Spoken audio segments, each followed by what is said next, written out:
যে আমি সুদে থাকতে চাই না, এই জন্য আমি কলা বিক্রি করি, ওই কলা বিক্রি করাটা আপনার আমলে চলে এবং আপনি আল্লাহর কাছে মর্যাদা পান ওই কোটটাই পড়া ব্যাংক অফিসারের চাইতে। কোটটাই পড়া ব্যাংকের অফিসার আল্লাহর কাছে রক্তচোষা প্রাণীর মতো।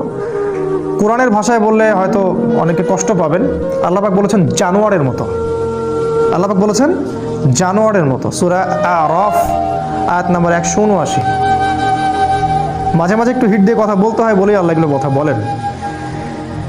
তো এই যে আমরা অন্যায় থেকে দূরে থাকছি, এটাও আমলে চলে।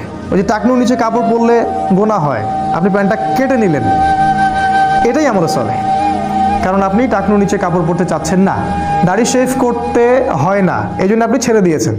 দাড়ি যতদিন থাকবে আপনি আমলে চলের মধ্যেই আছেন, কন্টিনিউয়াসলি নেকি লেখা হচ্ছে।